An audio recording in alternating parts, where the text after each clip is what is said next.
Olá, eu gosto de falar sobre Testemunhas de Jeová de vez em quando, por serem um grupo minoritário e que se destaca pela vontade de conhecer o significado real das coisas, em vez de se contentar com a superfície.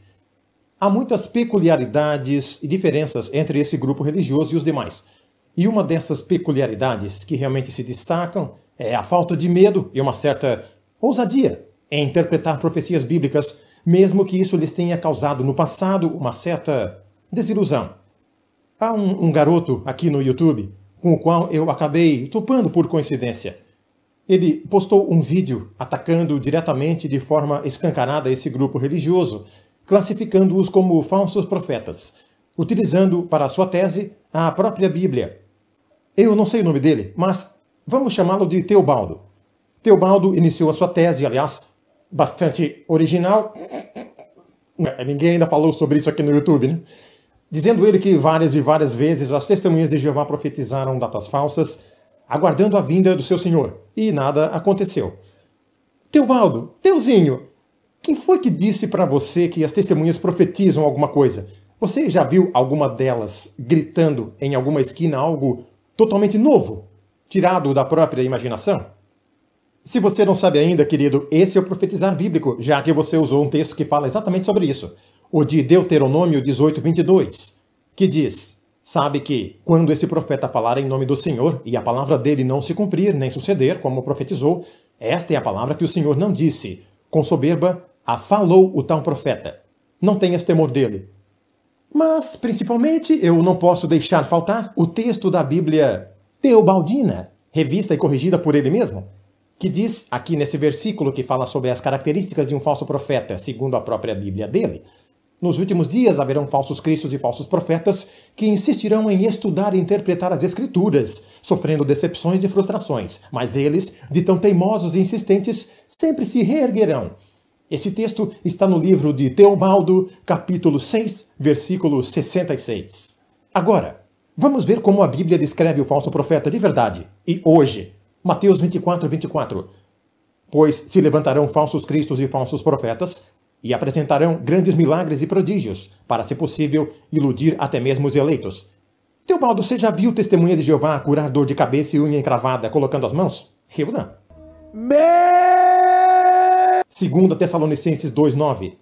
Ora, o aparecimento desse anticristo é de acordo com a ação de Satanás, com todo o poder, com sinais e com maravilhas ilusórias. E agora, Teobaldo, que vergonha, hein? Uma pergunta, querido. Os líderes das testemunhas, como você chama, profetizaram algo de sua própria imaginação inspirada, como Isaías e Jeremias faziam? Ou eles simplesmente se esforçaram para tentar interpretar, segundo o conhecimento da época, profecias que já estavam postas, assentadas por escrito por outros homens, profetas da antiguidade? Teobaldo, você é um menino bem esperto, hein? Já deve ter nascido caminhando. O médico te tirou do útero, já foi gritando: me solta que eu quero fazer minha caminhada até. Teu papai te chamou para andar na direção dele quando você era bebê e tu nem caiu, foi dando cambalhota, né? Eita, guri bom esse Teobaldo. Mas você sabe também que as testemunhas de Jeová rejeitam dons de profecia ou inspiração direta por Deus através da imaginação, não sabe? Você sabe também que, apesar de terem cometido erros, elas tiveram a mesma disposição de imaginação que Daniel, que estudava as profecias de Jeremias, enquanto exilado em Babilônia. Sabe disso, não sabe? Daniel capítulo 9, eu vou ler para você. No primeiro ano de Dario, que era filho de Assuero, descendente dos Medos, e que tinha sido feito rei sobre o reino dos caldeus, sim, no primeiro ano do seu reinado, eu, Daniel, compreendi pelos livros o número de anos para se cumprir a desolação de Jerusalém, conforme mencionado na palavra do Senhor dirigida ao profeta Jeremias. Seriam 70 anos. Com base nisso, meu querido Teobaldo, por que você não disse em seu vídeo que as testemunhas acertaram o ano da Primeira Guerra Mundial, ou seja, 1914, com mais de 30 anos de antecedência, com base nos estudos do mesmo livro de Daniel e outras partes da Bíblia? É verdade, essas pessoas não intuíram exatamente o que ia acontecer, mas intuíram que algo ia acontecer. Mas você já ouviu falar de uma coisa chamada tentativa e erro, Teobaldo? Cair e levantar? Aprimoramento? Coragem e ousadia? Sofrer perda e frustração e não desistir? Não, né? Talvez você seja um daqueles querubins que ficam perto do trono. Está aqui só disfarçado, hã? Agora eu sei por que Pedro se escondeu para chorar amargamente quando cometeu alguns erros. Você, Teobaldo, você estava lá, é claro. Você deve ter usado alguma máquina do tempo, assistiu tudo que Pedro fez e foi lá apontar o dedo para ele. Ó, Pedro, seu malandro, seu traidor, Telzinho. Mas você sabe que tipo de pessoas Deus está buscando, né, Teobaldo? Você já ouviu falar em adaptação e mudança? Você já ouviu falar em se tornar um agente no mundo e não um simples reagente? Isso me dá a entender, Teobaldo, à guisa de comparação, que se você fosse uma criança de 5 anos esperando seu pai em um domingo e ele não aparecesse, você cometeria suicídio, não é? Você é uma pessoa bastante prática, centrada e positiva, pelo visto. Dono de uma perfeição platônica. Continue ensinando os outros essa perfeição toda. Quem sabe você pode me dar umas aulas de volante. O instrutor da autoescola me disse que eu vou precisar frequentar muitas aulas, mas eu respondi para ele, para quê? Eu quero ser igual ao Teobaldo. O senhor conhece? Aquele cara é um gênio. Ele entrou em um carro com 5 anos de idade e já saiu dirigindo na primeira. Eu acho que ele deve ser um extraterrestre. Teobaldo, olha para cá. Você está usando o Windows XP ainda? Olha para mim, Teobaldo. Me fala a verdade. Eu sei que você achou uma péssima ideia o Bill Gates ficar atualizando toda hora o sistema operacional, hein? Afinal, o Windows XP é perfeito, não é? Gente, vocês que me escutam, por que vocês não fazem que nem o Teobaldo? Windows XP na veia! É perfeito! O Bill Gates que é um louco que vive mudando de opinião com essa desculpa fajuta de aprimoramento e melhora, né, Teobaldo? Besteira dele. E aquele outro cara, então, que inventou a lâmpada, como é mesmo o nome dele? Ah, sim, Thomas Edison. Deixa eu ler uma coisa para você aqui, Teobaldo. Você não vai acreditar, que barbaridade! Thomas Edison fez nada menos de 700 experimentos infrutíferos durante longos anos. Um dia, um dos seus auxiliares, desanimado com tantos fracassos, sugeriu a Edison que desistisse de futuras tentativas, porque, depois de 700 tentativas, não havia avançado um só passo. Ao que Thomas Edison respondeu: "O quê? Não avançamos um só passo? Avançamos 700 passos rumo ao êxito final. Sabemos de 700 coisas que não deram certo. Estamos para além de 700 ilusões que mantínhamos anos atrás e que hoje não nos iludem mais. E a isso você chama perda de tempo?" Esse homem estava habituado a pensar positivamente. Este é o segredo dos seus estupendos triunfos.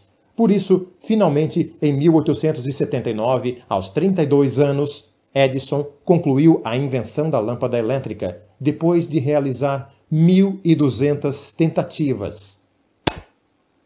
Mas isso é porque ele não te conheceu, Teobaldo. Se você estivesse lá com ele, bum, a lâmpada de filamentos teria sido criada na primeira tentativa. E o que é melhor, você levaria a fama. Já pensou, Telzinho? Rapaz. E a NASA? Precisamos chamar a NASA para te conhecer. Se eles tivessem te conhecido, isso jamais teria acontecido. Assiste aí.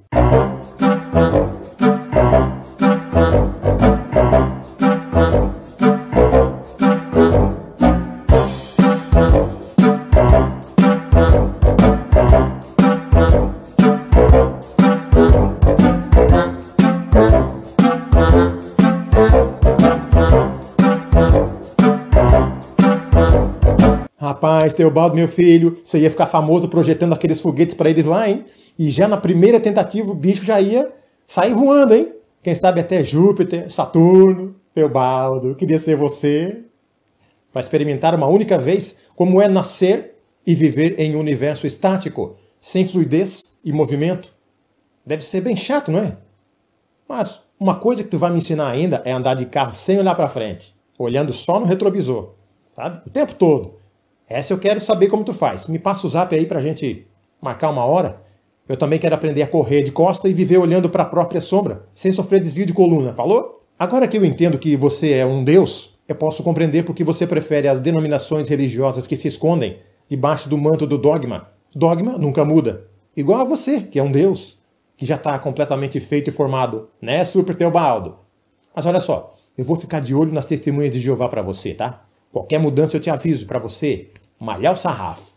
O problema é que talvez você não possa fazer isso por muito tempo, Telzinho. Sabe por quê?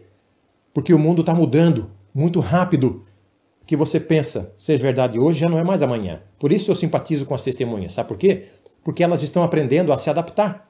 Diferente de você, meu amigo, que dirige seu carro em uma autoestrada movimentada, olhando apenas para o retrovisor. E nós sabemos onde isso vai dar, lá na frente, não é? Você já parou para pensar quem tem mais coragem, Teobaldo? As testemunhas de Jeová interpretando profecias para os nossos dias, em caráter de tentativa e erro, dando a cara a tapa aqui mesmo? Ou você, que põe toda a sua esperança futura no além-túmulo em alguma suposta vida após a morte? Não haveria como provar coisa alguma para ninguém, não é, Theo? Essa é a diferença entre coragem e covardia. Eu vou citar uma frase sua letra por letra. Você disse: seitas proféticas têm um inimigo contra si, que é o tempo, e o tempo revela tudo. Teobaldo, uma característica das falsas profecias é que aquilo que eles profetizam, logo depois que são desmascarados, desaparece. Veja o exemplo de Jim Jones, que foi o responsável pelo suicídio em massa de 900 pessoas na década de 70. Onde está a igreja dele hoje? E que tal o assassino em série Charles Manson? Onde está o culto dele? Ou ainda Thomas Green Morton, que era seguido por muitas celebridades. Realmente, como você disse, ó grande mestre do universo estático, o tempo revela tudo. Mas, para as testemunhas de Jeová, o tempo ainda está correndo. Exatamente com as mesmas profecias. Os mesmos eventos que elas esperavam há quase um século atrás. Vamos ver o que o tempo revela e de que lado ele estará. Se do lado daqueles que se adaptam a mudanças, ou daqueles que vivem surfando na sua própria poça de lama. Além do mais, eu queria dizer que... Teobaldo? Teobaldo, você ainda está aí? Alô?